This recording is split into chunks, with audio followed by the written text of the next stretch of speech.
Welcome back to CryptosRus. I am George. We're all George. So, Gary Gensler strikes back.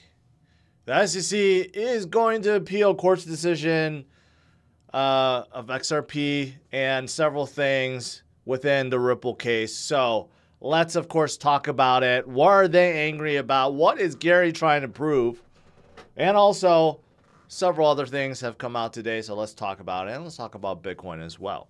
All right, let's do this. Welcome, welcome, welcome, guys. The biggest story of the day has to be this, but to be quite frank, you look at XRP, XRP did not really move today. Down 0.5%, a little bit lower than this morning, so it's not like anyone's really panicking over this.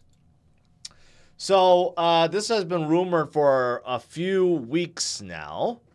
And there's just really one thing, from my interpretation, is one thing that the SEC is going after. Okay. The SEC is not disputing the fact that XRP is a security. They're disputing the fact that they're still in a case with Ripple. Okay. That case is not over. Judge Torres ruled that all the XRP Ripple sold in the secondary market, okay, that is not considered a security sale. It's okay. So what Judge Torres ruled that was not okay is the sales to institutional investors, okay? So from my understanding, what the SEC is trying to do is trying to make it so that all the secondary sales that XRP has done, you know, I don't know how much they've been selling, but they've been selling a lot over the years. The SEC is trying to appeal that part, saying that is still considered legal token sales. Okay, so that is what I think this is all about. I don't think they're trying to appeal the fact that XRP isn't a security. They're just trying to make it so that they can, I guess, get more money out of Ripple at this point. Okay, I think that's the main reason they want to do this, because, yes, it was deemed that Ripple conducted a legal token sale to institutional investors. Now the SEC wants to go after more money by saying all of their sales, which has been in billions over the years, are also all legal sales, right?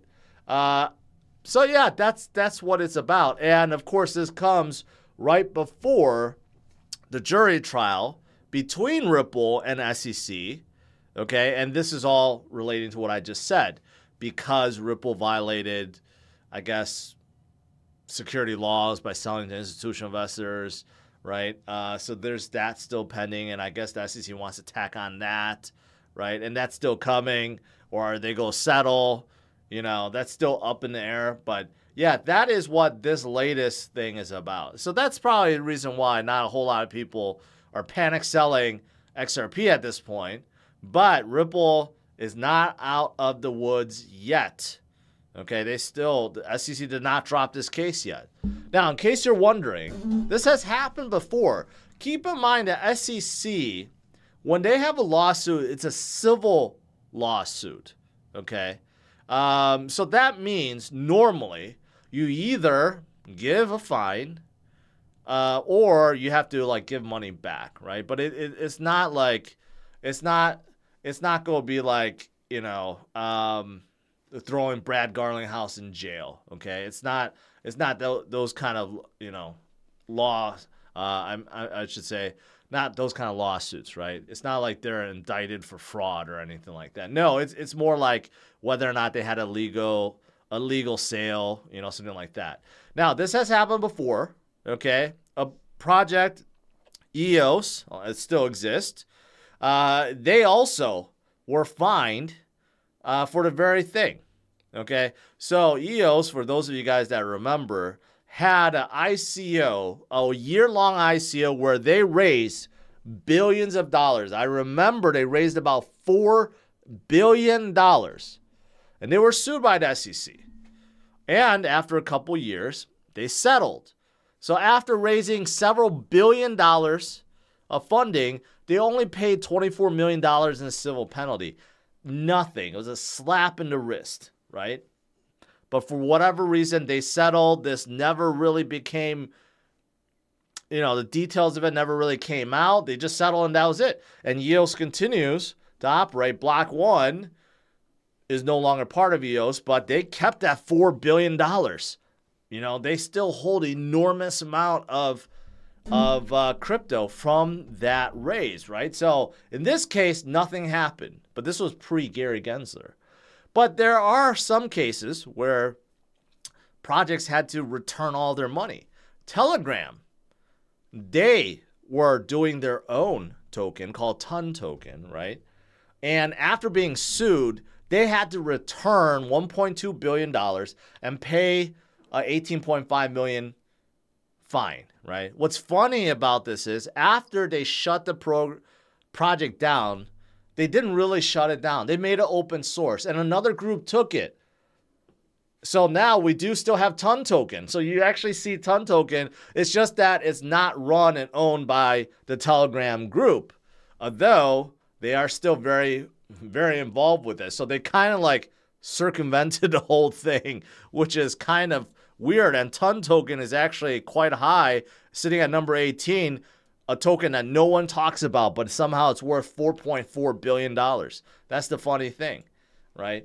So sometimes it ends in this, but in most cases, what ends up happening is, the project pays a fine and moves forward, right? So will Ripple just pay a fine and move forward? Or do they want to set a precedent and say, no, we're going to fight this tooth and nail to the end, and we're not going to pay anything. We just want SEC to lose. I don't know. Or they go, settle in between. Don't know. But that's the latest thing. So Gary does not want to give up, probably seeking more money from Ripple. And that's really it. That's really it. So that's the latest with this. And I see people saying it's a big waste of taxpayer money. It is. It is. Like for example, with EOS, they got back $24 million civil penalty, but this lasted for years, like 2 years. And I bet the SEC spent probably more than $24 million fighting EOS. So they probably lost money, lost taxpayers' money to even fight this, right? So in some cases, just pointless, right? So overall, yeah, that's the latest. Okay, so want to start off with that, but again, like I said, not a whole lot of people worried about it. XRP isn't dumping. It's still held on most of its gains, right? It was a little bit higher this morning, but, still, it's looking okay. It's looking okay. Now, before I just jump into Bitcoin, but I got several other news to share with you guys. Today is also the launch of Coinbase's Base, okay? So Base, a new L2 for Ethereum, has launched today. Now, there's a lot of L2 news. Shibarium is also coming out next week, right? That's an L2. Base is based on Optimism's code, but controlled by Coinbase right now, right? Has launched. And this has been hyped up for quite some time. Basically, if you think about it, it's just a more scalable version of Ethereum, and they want dApps to bridge over, okay, into this new chain. It's still using ETH to pay for gas, but overall, there's less congestion and it's faster, and that's what they're trying to do, is just get dApp makers on board, right? And so far, you have 149 million value bridged over, mostly ETH, but you got some stable coins of USDC, DAI, CB, ETH, and $31 of BAL. But that's about it. But mostly it's ETH transfer, right? So it's new. But we'll see. We'll see what Coinbase does with it. I don't know their true agenda here because they're not making any money from this. Okay, it's not like they launch a new token. So where they go layer in, there are things coming, payment systems. I'm guessing, Coinbase wants to get into a fiat on-ramp, off-ramp system, right? But if you look through here, there's a payment system. There's 3 DEXs that's opening. And there's a few others for like DAO and NFTs. It's just really early. Really, really early. But layer 2s are hot, so we'll see. We'll see what they do. Now, speaking of other layer 2s, Pancakeswap, which is one of the biggest DEXs out there, is moving to Arbitrum. Okay, so that's a layer 2, so that's pretty big. A lot of projects are moving to Arbitrum right now. Arbitrum is on a roll, grabbing a lot of dApps and liquidity. But that's not all. You know what? Fantom is now exploring the possibility of converting themselves into a L2 for Ethereum. Okay, I didn't know this, but according to this article, Celo already made the move. Celo was a L1, but they decided that there's no point in running their own chain. They're utilizing optimistic rollups to become a L2 for Ethereum. And that is actually what Fantom is exploring, because basically, I think they determined that you can't compete with Ethereum. They're EVM compatible, but they just can't compete. So now, you know, Fantom suffered their horrible hack, 100-something million recently. So they're trying to get beyond that. But now they're talking about, well, let's just basically make ourselves a layer 2 for Ethereum. So we're still EVM compatible. And then I don't know what's going to happen with their own Fantom token if that happens. But now they're talking about that as well. So, I mean, like, a lot of L2 news. That's what I was saying. A lot of L2 news for Ethereum. But here's the thing. That's why no one should ignore Ethereum. Because even though these are all L2s, you know, they're trying to pull dApps and trying to pull liquidity from Ethereum. But guess what? They're just all making Ethereum stronger, because Ethereum is still used for gas fees. And they're all EVM compatible, right? They're still... they can't really move away or break away from Ethereum, right? So all of these projects are now coming to a conclusion like, yeah, we made a mistake trying to be an L1. We should have just stuck being L2 all along, kind of like Arbitrum, right? So that's exactly what's happening right now. And ETH itself, of course, the staked and the validators continue to go higher and higher and higher. So Ethereum is definitely the big daddy of smart contracts of L1s. Yeah, it's not going anywhere anytime soon. And the top 10 wallets hold 34.6% of supply, accumulating more than 11% of the past year. So the big, giant, enormous Ethereum whales, they kind of knew this ahead of everyone else, and they kept accumulating more and more and more. And now their wealth went from 23% to 35%. Not to say that's a good thing, that's starting to make Ethereum really centralized, right? But still, there's a lot of whales that are accumulating a ton of ETH. And ETH reserves on exchanges are down to 2016 levels. Okay, ETH on exchanges are getting quite low. All right, so outside of L2 news, Bitcoin. You know, Bitcoin is Bitcoin, right? Bitcoin will lead the way. As big as Ethereum is, Bitcoin is bigger and will continue to lead the way, right? And, you know, it's just a matter of having patience. Really, just a matter of having patience. Fundstrat says Bitcoin could rise to 180,000 by 2024. Not even 2025. 2024 halving. Right? So that's like, what? Less than a year? Who knows? Who knows? A lot of people have made a lot of predictions. Right? Some people think that we could break 100,000 by the end of the year. If that happens, can we get to 180,000 by 2024? Maybe. Are we going to see more bank collapses? That's certainly going to help. We going to see some spot Bitcoin ETFs approved. Yeah, it's been rumored sometime in January, February, we're going to get spot Bitcoin ETFs. And if so, we got billions or trillions coming in. Can Bitcoin rise up to 180,000 before halving event? Possibly. I mean, there's a lot of possibilities, right? A lot of people are making bold predictions. This one is primarily based on, again, the spot Bitcoin ETFs. So we don't have that much time between now and the halving event. I mean, I've been saying it since, I don't know, since forever, right? But our time is near. Our time is near. And people are now predicting that it's 100% certainty that a spot Bitcoin ETF is going to get approved. We went from 0% to like 50%, then to like 67% last time I saw a prediction, and now it's at basically 100% approval. Mike Novogratz also shared something recently about insiders saying that 4 to 6 months we're going to get approval. Guess what? That's right around January, February timeframe, right? And if we get one approval, we're going to get all of them approved. So it's looking good.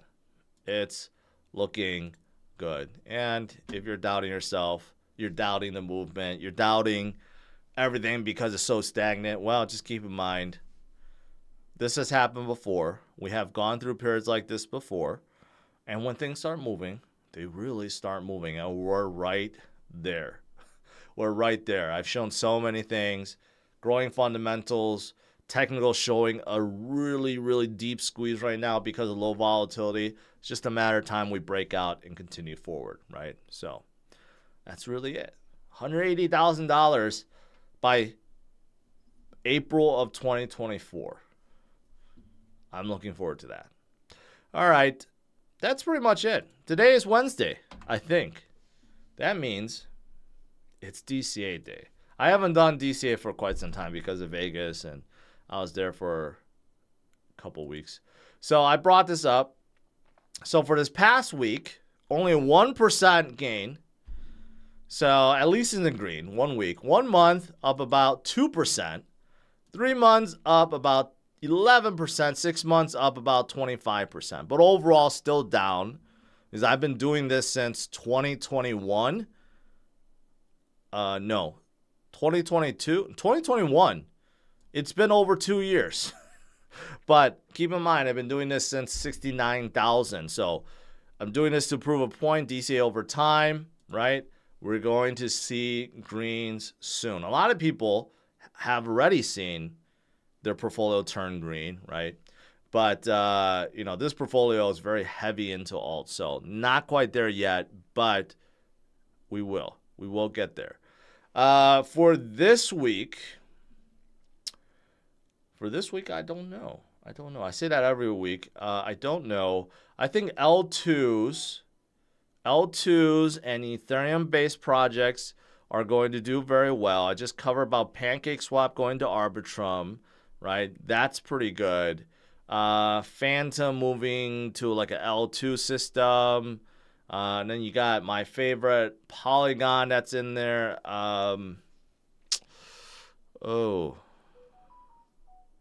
Optimism down quite a lot, probably because of Base today. What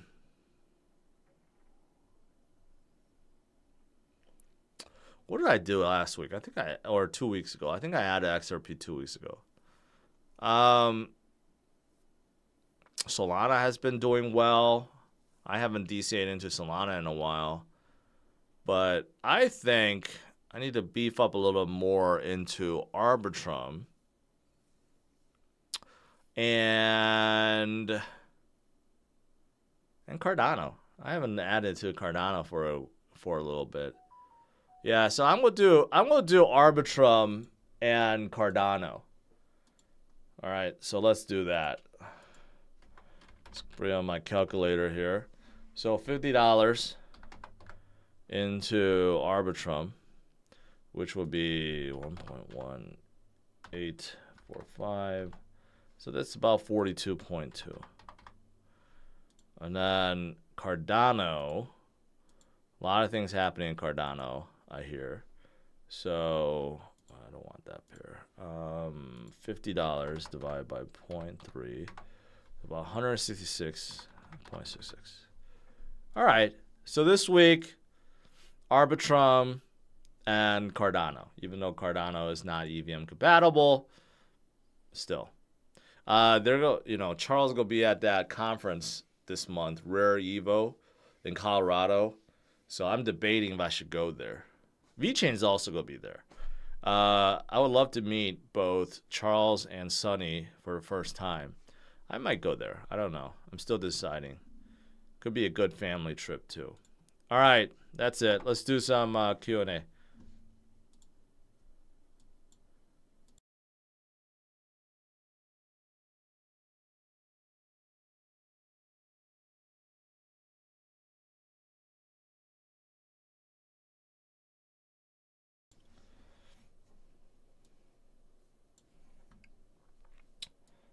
All right, let's see if I missed anything. Today we start off very strong, cooled off a little bit, but still better than a few days ago, right? Today, I mean, basically tomorrow we're going to get a big news CPI reading. It's going to come out before I stream. That's really going to set things in motion, I guess, for the remainder of this week and maybe next week.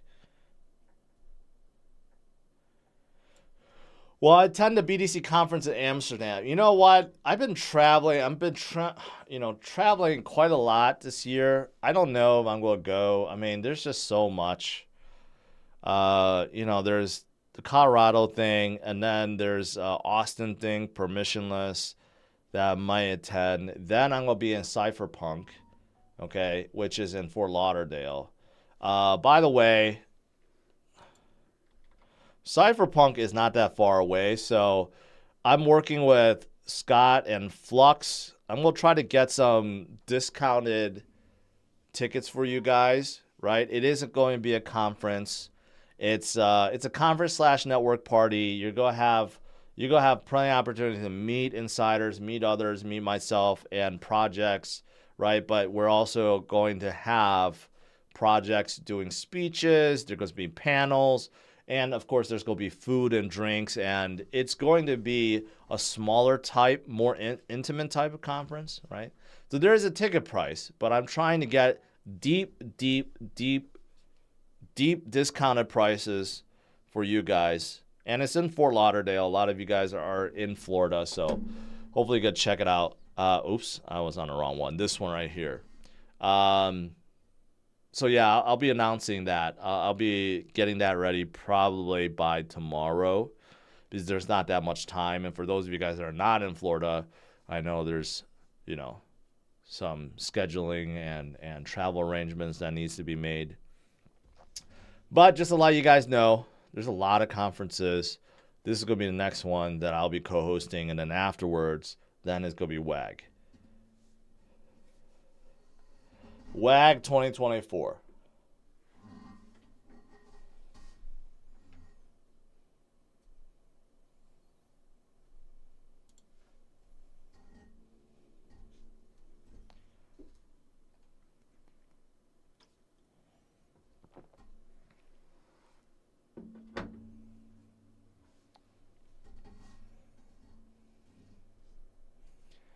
Crypto Banter Discord has been hacked and they are draining wallets. That's horrible.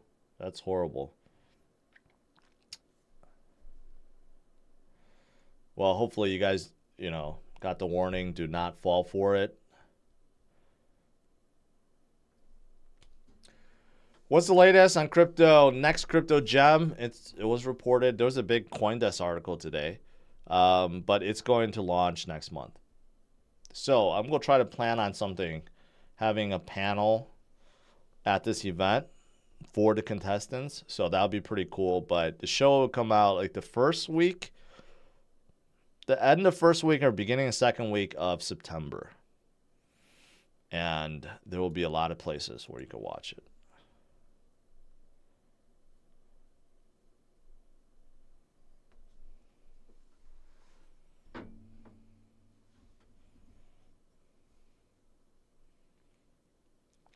Usually with these Discord hacks, what they do is, they'll do some kind of giveaway or something where you have to verify your wallet. That's how they drain it.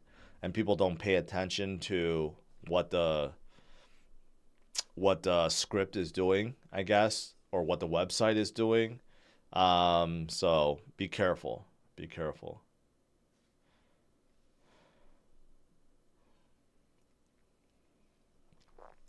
Jeffrey, it was good meeting you as well. I met a lot of you guys in Vegas. Humbling experience, you know, to hear some of you guys came out from like Minnesota or New Jersey. I mean, flying all over the states to come to join me, meet me, talk with me, and mingle with others. It's nice. Very, very nice. And I want to keep doing it. That's why I'm doing a lot more of these conferences, right? Building up to my own huge one. But in the meantime, I may be attending more, maybe doing more meetups, so forth. Yeah.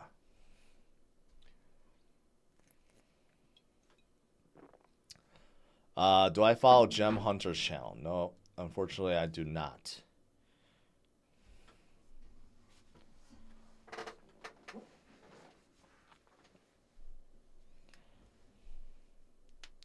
There's an article on Software Canada. Wait, there's an article on software Canada uses to track down crypto owners' identity. Yeah, I don't know. I don't know. Possibly. I don't know.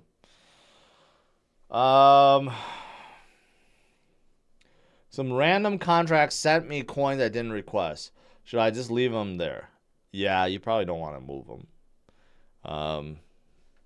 You know, a lot of like scammers will send you an NFT, you know, with the ad saying, oh, you know, there's an airdrop at this address or whatever. That never, ever go to those addresses because you already got airdropped NFT. It's not like you need to go there to get more airdrops, right? But that's happening a lot more and more. You might see in your wallet like random NFTs in there that you never bought. Most likely, they're all scams. So be careful with those.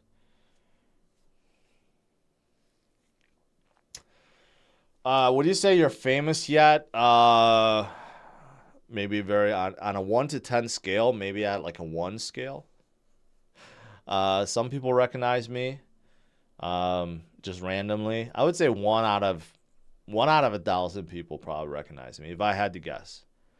And that actually happens more often than you think. So, yeah, definitely not like, you know, nowhere close to like any of the celebrities, and that's good because I like my private life. You know, I'm dressed like a bum most of the time. You know, hate to have paparazzi take pictures of me in weird positions.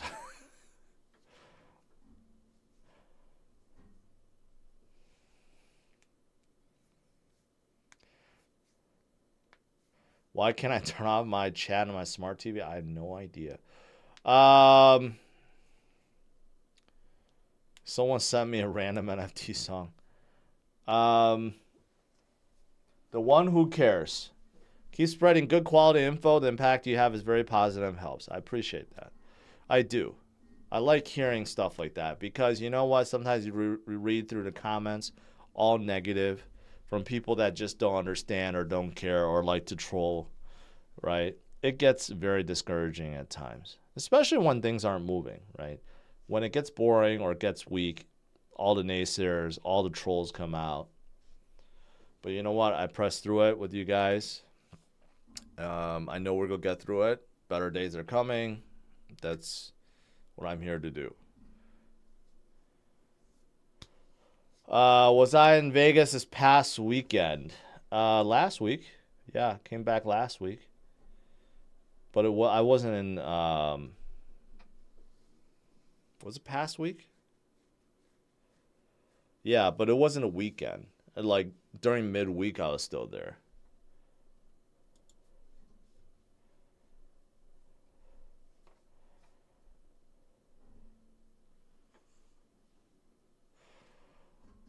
Pickle Rick. I get that a lot.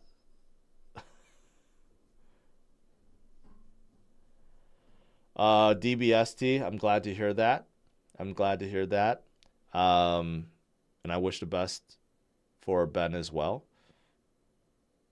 AMC Java. Appreciate that. Whatever happens in Vegas stays in Vegas. That's a good philosophy. Whoever created it, it's a marketing agency. That's a good philosophy. What else?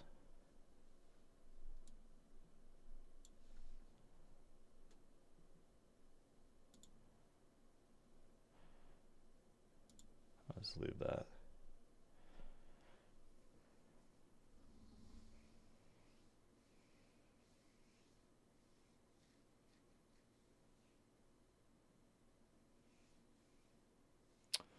Elliot, no, I answered you. I don't follow gem hunters. I don't know who they are.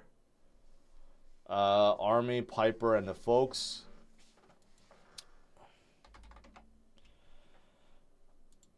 I don't know. It sounds like a good name. Gem hunters. Why does it sound familiar?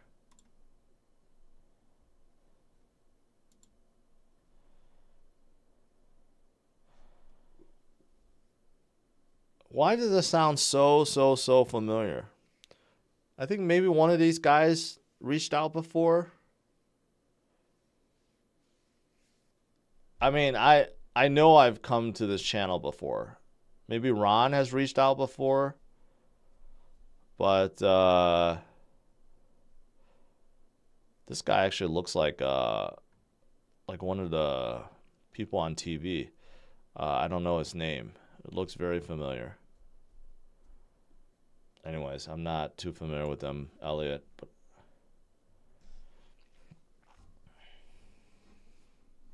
the Feezy says, Gareth sold away trying to act like he's bullish all of a sudden.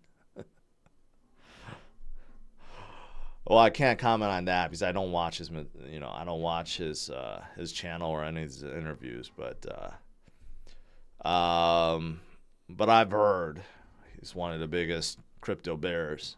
Still saying we're gonna go to 12,000 or 10,000. Maybe that narrative or thesis has changed. I don't know.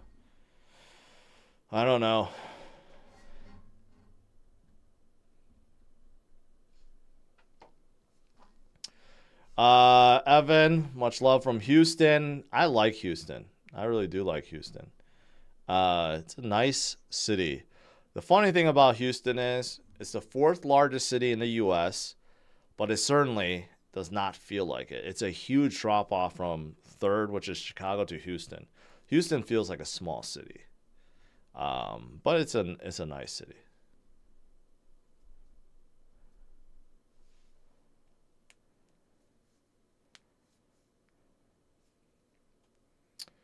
GT says, is there a chance that the alts we know very well won't hit the previous all-time high?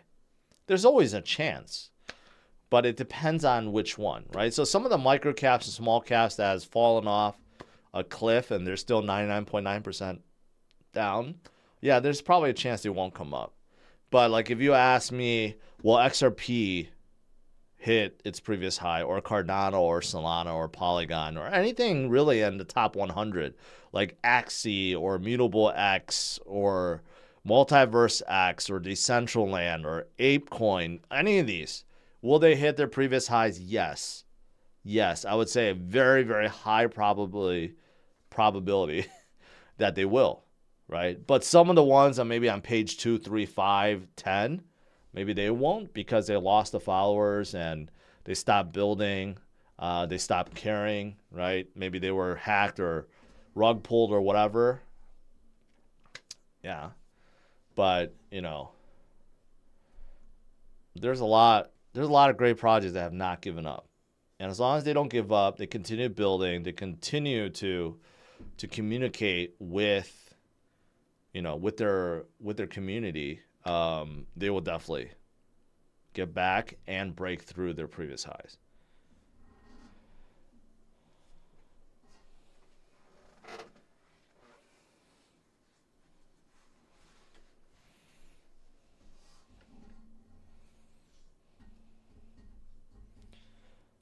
Craig says Solana not hitting 260. That's only a 10x away. I think a lot of you guys forgot what 2021 was like. And those of you guys that are more OGs, 2017 was even crazier. 2017 saw the likes of like Cardano come up from sub 1 cent to like, I don't know how high it got, $1 or something in 2017. And 2021 is when you saw someone like Solana go from nothing to $260. So things move very, very, very quickly in the parabolic phase of a bull run, right? So don't dismiss it. Things get crazy. I've lived through too many of them to discount them. Things go real crazy.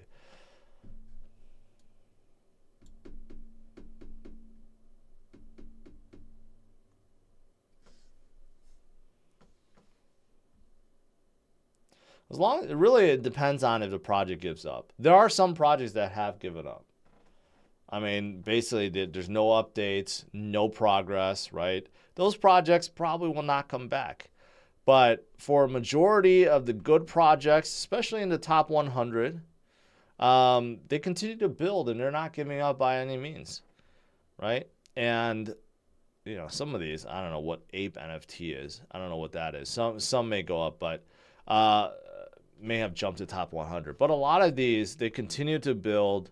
Even meme coins like Pepe, right? I don't think Pepe is going to disappear now.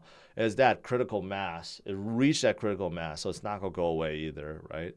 Someone like Gala, they continue to come out with new games, even though they're still down like 90%, but they continue to come out with new games and partnerships, so they're not giving up. A lot of these other guys, you know, like Chili's and Kava, these are great projects. They're not giving up.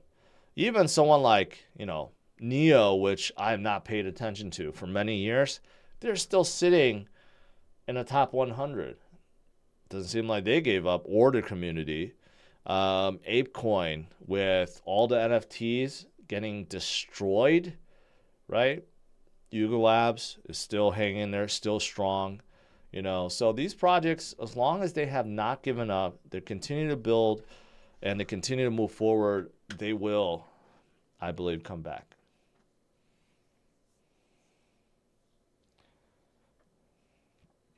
As time goes on, do you think the classic crypto parabolic run-ups will be replaced with incremental gains like traditional equities? Yes.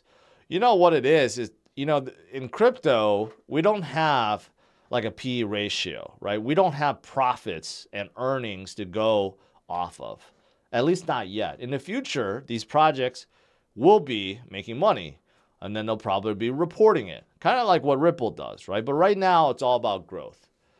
But eventually, when the market gets big enough, and some of these L1s or dApps gets millions of users, right? Then we will have other criteria to judge them by. Right now, it's all based on growth, TVL, and stuff like that. But in the future, we'll have profits and users to judge them by too, right? And then when that happens, then yes, I think the parabolic run-ups, the FOMOs kind of go away. And then, you know, crypto becomes more mainstream, more mature, and more like equities, right? If I had to guess, that's kind of like where I think things will go in the next 10, 20 years. Thorchain. No one really talks about it. You're right. No one talks about it. Thorchain is like a big chain for LPs. That's about all I know. I don't really know of any other developments or progress that I've heard of recently. But yeah. Do I have any opinion on a 2024 Tacoma? It looks good. It looks really good. So hopefully it, you know, it drives and it's just as good off-road. I don't know. It's about time they redesigned it.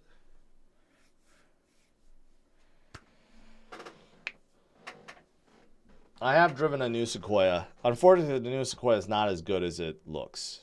You know, it has some issues. I've reviewed it before. All right, guys, let's conclude. Overall, you know, it's not a bad day. Pretty good day overall. A little boring. Tomorrow, we're going to get some excitement with the new inflation reading. But, yeah, the SEC looks like they want to get a little more money from Ripple. That's what I'm guessing what this is all about. We got a lot of L2 news and more good things are coming to Bitcoin. So stay strong, stay focused, and I'll see you guys tomorrow, 8:30 a.m. Central Standard Time. Last two questions. I got a bonus. Which fiat on-ramp is the best? I don't know. Coinbase. If you're in the US, you could use it. It's Crypto Gem Hunters. They hunt small caps. Elliot. Okay. Thank you. Take care.